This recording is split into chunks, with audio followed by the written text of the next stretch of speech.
It's your boy Bitcoin Trapper. Don't forget to like and subscribe and hit the notification bell. Let's get it. So P-Hub now accepting crypto only. I do not want to say this name on YouTube. I'm not going to go over this article. I just want to give you a brief on it. We know that MasterCard and Visa cut off the P-Hub payment for customers who wanted to subscribe to its premium adult entertainment. So now we see that the site decide to start accepting other cryptocurrency, because before they accepted like one, and now they're accepting Bitcoin, Bitcoin Cash, Dash, and Ethereum, and a couple other tokens. If you want, you could look more into this. I'm not gonna go into it. I'm not gonna read over it because I don't want to get flagged on YouTube or anything like that, because there's a lot of things in here that I really don't want to say, and to read it and not say it is going to be a little bit hard. So I'm going to leave the link in the description if you want to go over it a little bit more. But honestly, it's really just MasterCard and Visa and PayPal stopped them from accepting payments. So now they just decide to go to digital currency. But I find it a good move, because now they're going to see without the middleman, they're going to be making a lot more and saving a lot more. So this is a win-win for them. So next piece of news. Brazil revenue collectors data shows cryptocurrency volume exceeded 6 billion between January and September. Raw data from the Federal Revenue of Brazil shows that crypto traded volume in the country exceeded 6 billion between January and September this year. According to the data, Bitcoin dominates as it accounts for over 80% of traded volume. Still, another crypto like Bitcoin Cash, DAI, and Dogecoin has significantly volume in the period under review. So we see that this is all that's the funny thing about this is that they're not talking about millions, they're talking about billions. So this is very good for Brazil. They're definitely gonna go to a digital, they're gonna pay more attention to digital currencies and Bitcoin and stuff like that, because when you see that no other business is bringing in revenue like this, and you got something like this that is doing it, I'm 100% sure that you're gonna pay way more attention. Well, I would. Since August 2019, Brazil crypto companies and individual users have been complying with the new requirement to furnish the RFB with details to their digital currency transaction. The regulation specifically stated that companies and legal persons must provide the monthly value of the operations alone to jointly, which exceed 5,900, 30,000 reals. Good for Brazil. They're honestly going to push a lot of regulation all around the world until they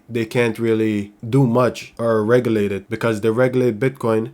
And now that they see that they can regulate Bitcoin, they're regulating the people. Funny how things work. Next piece of news. Grayscale now has 13 billion in crypto asset under management. This is crazy. I'm not sure a lot of people was around when Grayscale just came out and they were at 1 billion and 2 billion, 3 billion. This is a major move for Grayscale. Digital asset manager Grayscale Investment has passed another milestone, reaching 13 billion in asset under management on December 14th for the first time. If you want to take a look, you could check out their Grayscale Bitcoin Trust, their Ethereum, Litecoin, Stellar XRP, and all the other ones. So the Ethereum Trust recently added another 131.455 Ether, which was valued at 74 million on December 10th, according to an SEC filing. Grayscale is hitting milestones. Grayscale is leaving a lot of other companies that's doing the same thing in the dust. It's like every month or every couple weeks they do some next numbers. Good for Grayscale. Next piece of news. Microsoft EY expand blockchain platform for gaming rights to include payment. Announcing Monday, the company said that it will be one of the largest implementation of a blockchain-based financial system for accounting that will manage Microsoft end-to-end processes for rights and royalties to its Xbox gaming partners. For the creation of new contracts, Microsoft will be using artificial intelligence powered by Microsoft Azure, which allows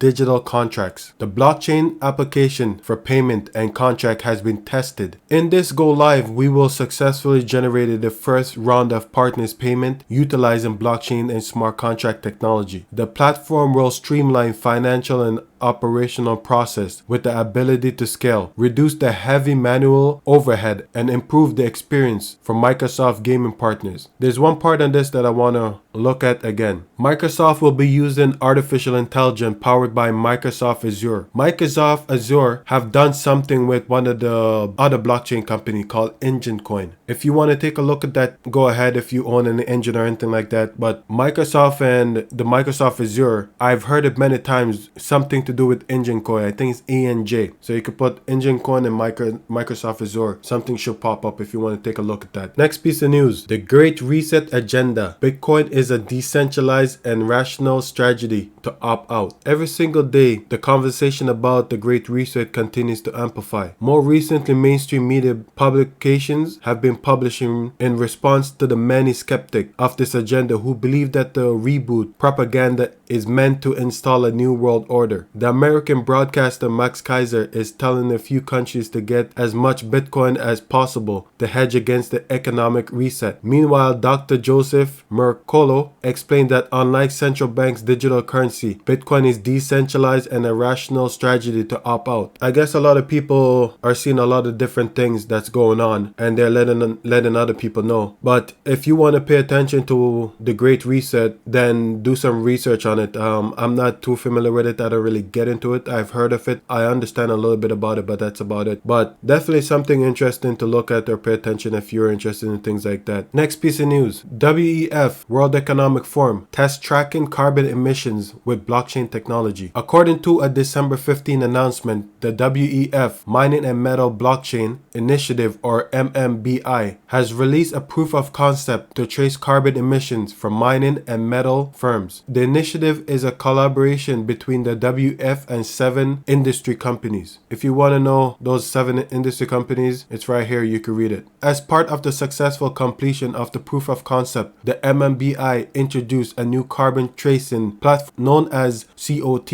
or COT. The platform is using distributed ledger technology to track carbon emission, ensuring traceability of emissions from the mine to the final product. So the World Economic Forum has been talking about this for a while, and now we're seeing that they're pushing this faster than ever. But I think it's a very good thing that they're doing this, because I don't know if you haven't noticed that every year the weather gets worse and worse. It's either we do something or we're not gonna have a place to live, because there's been a lot of flood this year, and there's been a lot of other things like crazy natural disaster that's been happening. We really do need to step up our game, because we have nowhere else to live or nowhere else to go. Next piece of news, something I find very interesting is that Amazon launches payment service in Saudi Arabia, and this not too long came out, and I just wanted to show you what I found. So online adoption has increased significantly in Saudi Arabia over the past 5 years. I don't know how to say this guy's name. Sodu is due to an increase in the number of organizations, companies, startups, and government bodies offering their service to customers able to pay online. These payment methods are making it simpler to transact online. What we do at Amazon Payment Services allow organizations to accept these payment methods. Amazon Payment Service signifies the integration of these payment methods so they can be accepted by business and startup instead of having to sign contract each time. This definitely has something to do with digital payment. I'm not saying it has anything to do with Bitcoin or anything like that, but this is for sure digital, because online adoption. They also say something about sending it worldwide and all that. So I'm gonna leave the link in here. You guys could check it out if you would like. Anyways guys, that's all the news that I have for you guys. Don't forget to like and subscribe, and I'll see you guys on the next one.